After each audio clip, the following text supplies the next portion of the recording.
To start the day, 41 degrees. It feels like 38 outside this morning. Local information that makes a difference. Here's your regional weather. On this Tuesday, we'll see mostly sunny skies and a high near 60 degrees. A southwest wind will shift from the northwest this afternoon at 10 to 20 miles per hour. Clear in the overnight tonight. Lows in the lower to mid-30s. Sunny on Wednesday. Temperatures in the lower to mid-60s. A increasing wind through the day from the southwest at 15 to 25 miles per hour. In the overnight Wednesday, cloudy and a low near 30 degrees. Thursday, cloudy and a high of 40. An east-northeast wind at 15 to 25 miles an hour. Friday, cloudy, highs in the lower 50s. An east-southeast wind at 15 to 25 miles per hour. Across central Illinois, as we roll into this Tuesday, partly cloudy, 42 in Bloomington and Normal. It's 38 in Hayworth, 39 in Leroy, 37 in Farmer City, 41 in Champaign, 40 in Monticello, 45 in Decatur, 40 in Mount Pulaski, 41 in Lincoln, 46 right now in Springfield, and 39 degrees in Peoria. 41 degrees, partly cloudy in Clinton, feels like 38 degrees to start the day. Southwest winds are calm, 70% humidity with 10 miles of visibility on this Tuesday. Get the latest in local weather from your computer or mobile device at DeWittDailyNews.com. From regional radio, DeWittDailyNews.com, and the WHOW app. This is local information making a difference. Top of the morning. Thanks for being with us. Coverage of news this morning is brought to you by Baum Chevrolet Buick in Clinton, your Silverado headquarters, and the WHOW Morning Show streams live to Facebook and YouTube, and it's brought to you by Peterson Insurance, your Pekin Insurance agent in Clinton. Efforts to shore up issues that have plagued the DeWitt County Clinton Lake Marina were approved last Thursday night, but not without some serious discussion of the money that is getting poured into the infrastructure of the operation. Marina Committee Chairman Dan Matthews, as a part of his report Thursday night for service and barge work, up to $40,000. The estimate was questioned, and Matthews explains their estimate is based on bids they've received so far. The board decided they would reduce the action to $28,000 since that was the cost they knew they had. I move to approve service and barge work at the marina in the amount up to $40,000. Didn't we have G&H did like a $28,000 bid, Terry, right? We did, and we talked about it in finance that that was for the work itself only. So we looked at the floats that we purchased last year and assuming we're going to need similar floats to finish the work that we have here. So we used that number, and that's where we went from the $28,000 up to the $40,000. We also have another bid that have somebody else come look at it next week. But with that bid and the approximate cost for the floats that we'll need is where we got to that $40,000. Is that JLS? Yes, they are. Who did some of the work for us last year? And we're going to plan on using the floats that we've got. We have some. From our We'll have to inventory. purchase some. It's over $30,000. It should be bid out. It is being bid out. We're just asking to an approved amount up to that to use. We'll have a second bid come in next week, and then we can. I need to You have to advertise. do advertise, yeah, bid out, yeah. The action by the board calls to remove the old gas dock, secure the wooden breakwater, reset Dock 7, and connect a new ramp for that dock. Matthews says it will create over a dozen slips that could create $20,000 in slip revenue. Okay, I have a question. Is Dock 7 a slip rental dock, or was it? It's going to be, yes. It's not now. It was the transient slips that were on the old gas dock. So there's 14 slips there. It's the dock that was used for the gas dock? Yes, the first portion of it. The part that was actually still floating. And then once it's rebuilt, it'll be available for. We've moved it to the far east end. We purchased a ramp for that last fall. And so part of this work would be to place, well, first of all, we're going to detach the rest of it, the larger building, and what was the gas dock portion. That's what's bid in this work. So when it's done, it'll be a slip rental? Yes, sir. It'll be 14 slips there. Okay. And how much are we charging for the slips? You know, somewhere in the similar slips are in that, $1,500 to $1,800. So you're talking around $20,000 in slip renter income for this year. Yeah. for that dock. Okay.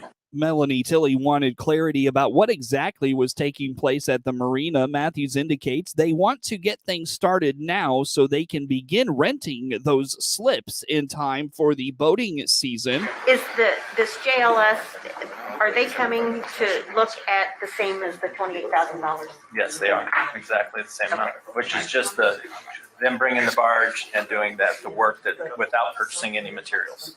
That's what this covers. So are we doing up to 28? Is that what, Yes. up to? That's what the motion says is up to? Yep.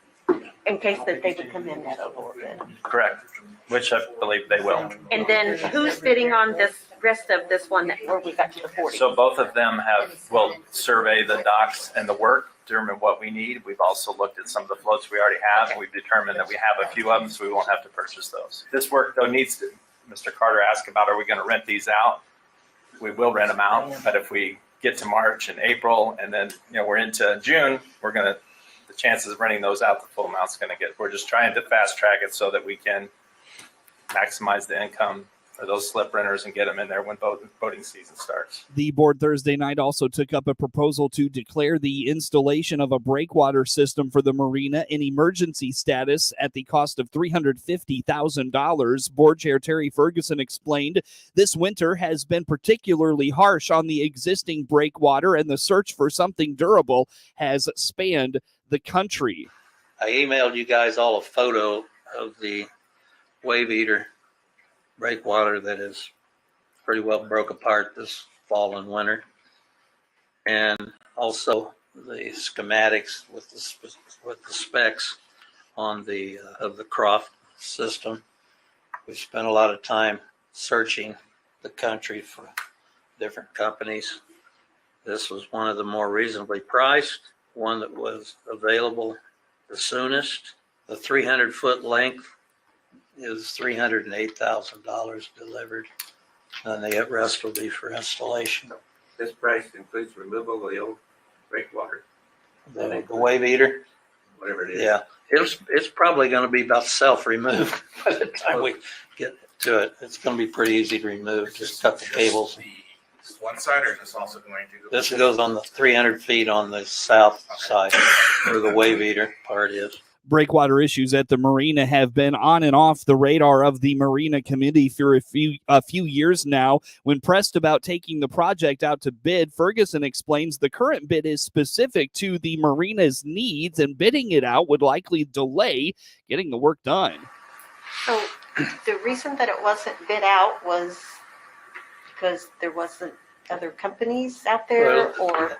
Every company's got their own specification. So if you spec it, you're just gonna get one bid. It's very timely. They told us if we didn't get it ordered, we wouldn't get it in July. We may not get it all this year. We run the risk of having damages to the marina and slip renters' boats by not having that wave protection, which would cost us a lot more than what we're doing now. This structure, looking at it, it's a company from Canada, and they also have they're headquartered in Sweden. They put them out on bodies of water that measures their ice in feet instead of inches. It's a very sturdy system. Tilley, though, wondered about how much more money would need to be poured into the breakwater issues. She says she did not like the idea. The board hopes that this would work, and was also concerned it wasn't a U.S.-based company. We've been dealing with the breakwater for the past 15 years, and everybody that comes across has the greatest plan in the whole wide world. Well, and so far, none of them have been worth anything. Yeah. And so I guess it makes me a little nervous putting out $350,000, and we're not really 100% certain if this is going to be the right thing. The other thing that it's not a U.S. company. We're going to Canada. And yeah, it's well built. It's steel. I guess just devil's advocate. What do we have other alternatives at this point that would be a temporary solution that would be cheaper? At all. There wasn't any that was cheaper other than that plastic one. Say what we have now is an alternative solution. It cost us almost $100,000. So Well, that's what I was Not a gonna say. We cheaper- keep throwing money at this breakwater. Yeah. Is this $350,000 gonna actually fix it? I think so. So it doesn't help. I mean, I don't know what other solution to use if this doesn't work. I mean, because did we just put, we put some money in it, in the breakwater, just not too long ago, did we not? Well, 5 years ago. Well, you put this one that you just bought, what was it, 2 years ago? Three or four. 4, I think it's been 4 3 years. years. Like. We put it in 19. And then the barrels came off within, or those flips came off the first year, so. Some of them broke. Yeah. Yeah. They're warranted. Cables broke. Matthews believes the Marina Committee has done its homework on this breakwater they are proposing. He says there have been pros and cons considered with the options they've explored and feels this is going to be the most durable option and the durable option they need. It's understandable. I mean, we've looked at several of them, but the difference in that was a company out of Florida.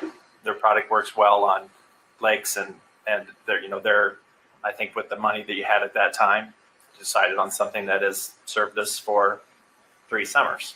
$30,000 a summer is what you're looking at. We've looked at product out of South Carolina. Those people are afraid to put a product in Illinois because of the freezing. Company out of Missouri has never came farther north than St. Louis. They're like, we believe it will work. The comfort here is this company is putting these in Lake Michigan. They're putting them in lakes in Canada. They're putting in river systems in Canada that freeze. Terry said it a minute ago, but kind of quickly, 4, 5, 6 feet of ice that aren't, that they're saying this thing can withstand. We don't have that out there. We have, our water's in and out. Last week it was flowing in the marina. I'm sure it froze up again. It's going to, for the next week or whatever. So it's tested more in an environment. You're probably paying more for that too, to have something of that kind of structure to withstand. We don't have a lot of moving water, moving ice. Those are the things that they sold us on with this structure. It's not cheap. There's no doubt about it. It's not cheap, but we've tried to go through as much as we could to find a product that works with. We found another product that was, that you worked with for quite some time. Well, he's from here, but they sell it in Georgia. They sell, and their product seems very good as well, except you need 12 to 16 foot of water. It's never been in ice before. Funding for durable breakwater could be problematic. There's no sure source of funding, and the county could end up borrowing money if all else fails. Funding would come from either the Marina Fund, sale of the land, or depreciation fund if all else fails, or ARCA. Would it be a loan? Yeah, if we didn't sell the land, needed extra funding, it would be a loan. All the motions for the work on the marina passed the board last Thursday. A Champaign County school leader is pleased students in her district will not be required to wear masks after a trio of victories for Illinois families opposed to the state of Illinois' mask mandate have been defeated in the last month. Dr. Lindsay Hall is the superintendent of Mahomet-Seymour schools and told Regional Radio News on the WHOW Morning Show Monday, February has been a roller coaster for her between all the judiciary rulings and the weather events. While mask mandates lifted Monday, she says her board voted to go mask optional shortly after the ruling came from the Sangamon County judge earlier this month. It has been a roller coaster ride. I have to say that I think that public schools in Illinois have been put in an untenable position for really the last 2 years, and it finally feels like we are emerging to brighter days and just less overlay of state guidance and the opportunity to make our own decisions locally. And combined with it, we shouldn't forget to mention that the cases of COVID, at least where I'm at, have been, just dropping dramatically, which is great news as well. At least the one, I assume that we have the cases of COVID that we know about, and then we have a whole bunch that people are just taking care of on their own by staying home when they're sick, which is what they should do. So it just feels like a weight has been lifted. That's a really, really good thing as we enter into, springtime and can, after 2 years, hopefully be emerging from the pandemic and moving ahead. So yeah, local control wins. For parents and families in this battle, it's been about the masks, but for school leaders, the issue has been about local control. Doctor says for those that spent the last few years in this battle with them, the best way to make sure local control is never stripped of schools again is to vote. Well, at the top of the list, and this might sound like a broad generalization and not really very specific, but go vote in elections. I mean, I don't know. These are publicly elected officials who are making these decisions, and we are privileged to have the opportunity to vote in this country. And when we see some of the world events that are going on right now, and I don't want to go down some political road here, but the essence of democracy is the opportunity to vote, and we have that. And so at a very minimum, exercise your right and your privilege to go and make choices at the voting booth for who is going to make decisions that impact us. Moving ahead, I just hope that there is reflection, deep reflection on the lessons that were learned from the pandemic as far as public schools were concerned. Mm-hmm. I'll go back to just saying that I believe that public schools in Illinois were put in such a difficult, unfair position with some of the guidelines, protocols, mandates that we were expected to follow, which were nearly impossible, and which in some cases were not mandated across the state in a blanket way. We have a very, very diverse state in so many ways. And that goes also for, how COVID spread and the cases of COVID. As parents and school boards fought essentially the same battle, the state bearing down blanket mandates is not new for school administrators. Dr. Hall explains there are a couple of issues with mandates, and they are often unfunded, and they are often billed as a small change, but too many take away the local control of a school board. Yeah, you make an excellent point, exactly, Seth, in that public schools in Illinois have for decades been faced with mandates, but the key part of that is not only mandates but unfunded mandates. So there's a lot that's laid on us that we must follow, yet very little funding specifically to implement some of the things that we're supposed to do. Mm-hmm. Just one small example I'll share very quickly, and it might not seem like a big deal, from the outside looking in, but by the 2027-28 school year, foreign language is supposed to become a requirement at all high schools in Illinois. So, okay, in theory, great idea. Nothing wrong with knowing a second language at all. In fact, it's a great thing. But when it comes down to the reality and the practicality of implementing this, first of all, there are no foreign language teachers to hire right now. Right. And that in and of itself, that is part of the huge problem of the teacher shortage we have, which is directly related to some of the crazy rules that Illinois has for teacher licensure. Yeah, I couldn't agree more. Chipping away at it little by little, and your point is extremely well taken. Just that it's just these small things but there's so many. There's multiple of those every single year. I mean, there are thousands of bills introduced that every year, not every decade, not every, every single year, there are thousands of bills introduced that will impact public schools. Dr. Hall calls it very frustrating and says the handling of COVID is reflective of the overall approach to education in Illinois.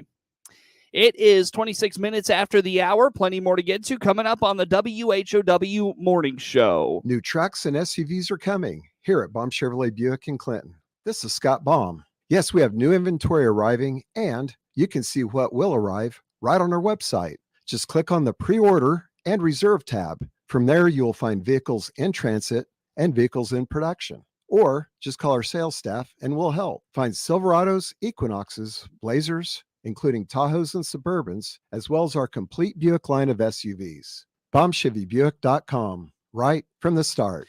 It is 26 minutes after the hour here on this Tuesday morning. I'm Seth Lawrence with you folks today for this expanded local newscast. News brought to you by Baum Chevrolet Buick in Clinton, your Silverado headquarters, and the WHOW Morning Show streams live to Facebook and YouTube. It's brought to you by Peterson Insurance, your Pekin Insurance agent in Clinton. A report last week is linking a stock pick from Governor J.B. Pritzker's blind investment trust to a corporation that does billions in state business. Trustees at Northern Trust bought stock in Centene in 2020. Centene had been a state contractor before 2020, but that year they added to their state business portfolio. Pritzker maintains he has no control over how the trustees are making stock and investment picks. I have no ability to direct anybody to make an investment or to disinvest. What I can tell you is that we have safeguards in place so there are no conflicts of interest. The governor says he only learned of the investment after a reporter called to ask about it.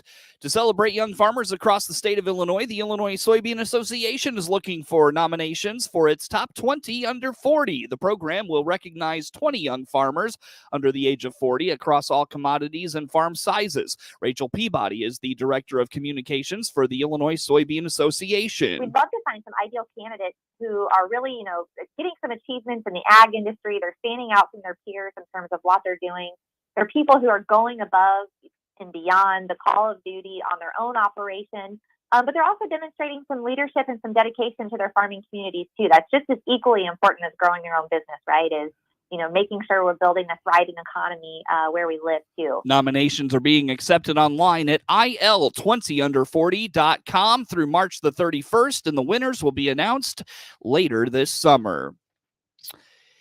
It is 28 minutes after the hour here on this Tuesday morning. Coverage of news is brought to you by Baum Chevrolet Buick in Clinton, your Silverado headquarters. And again, the WHOW Morning Show streams live to Facebook and YouTube. It's brought to you by Peterson Insurance, your Pekin Insurance agent in Clinton.